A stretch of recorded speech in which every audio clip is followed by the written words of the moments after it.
Hello, welcome to SBL Mixing. My name is Daniel Jason Booth. Today what we're going to do is learn how to turn this kick into this 808 style kick. Now right off the mark, I want to mention that I'm putting together a mixing course. It is comprehensive. If you're interested, sign up to the mailing list and I'll let you know as soon as that becomes available. Let's get into it. I'm going to start at the end here. The limiter is just there for safety to catch any peaks, just in case we overload something. First up, we've got some EQ.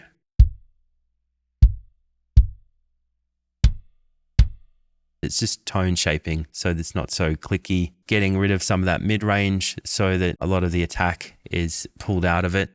There is another EQ that comes after that. I'm going to come back to that and I'm going to jump straight to this compressor, LA2A Grey Edition from UAD. I like this one because it's a bit slow. Because it's a bit slow, it tends to accentuate the attack.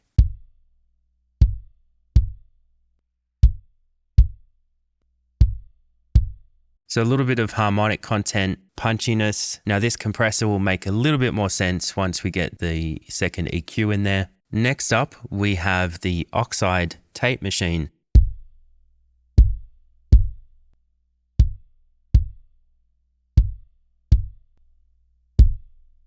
So it really gives it a lot of punch. Now you could use just about any saturation here. With saturation, it's really important that you're not overdoing it. And I'll show you what that sounds like.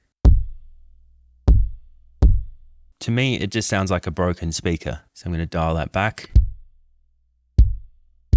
All right, and then magma tubes. And what magma tubes is doing is adding some extra harmonics, some more thickness. I'm at 8 times oversampling, which is really important when you're dealing with harmonic content. You don't want it to then reflect back down.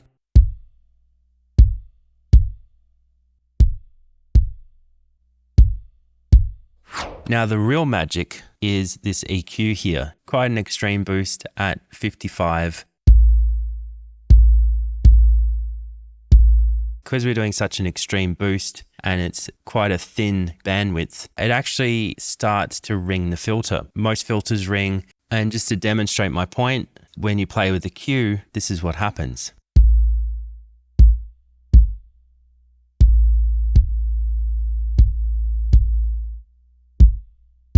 So there's really a sweet spot where you can adjust the Q and get the exact length that fits into your production. How cool is that? The compressor is there to help that bloom.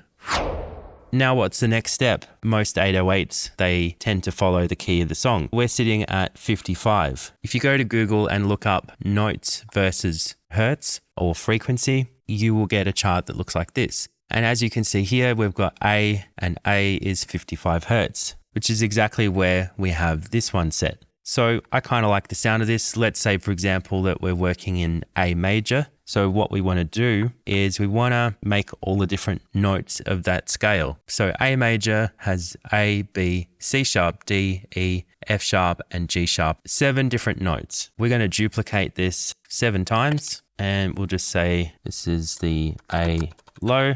Then we can go B, C sharp, D, E, F sharp, G sharp, and A high. For each of these notes, I'm going to go to our musical chart and I'll look up what each of these frequencies should be. And when I come back, I will play through them and show you what I've done. All right, and now we're up to the last kick. I've got each of the notes and they're all going to be slightly different cues. I've also adjusted the output. The frequency is dependent on what note we want that to be. You know, your mileage may vary and you may eventually have to go down the octave, which is what I did here. So I went back down to 41. The beauty of this is that you can play around with the cue, play around with the output until you get a good blend between them all.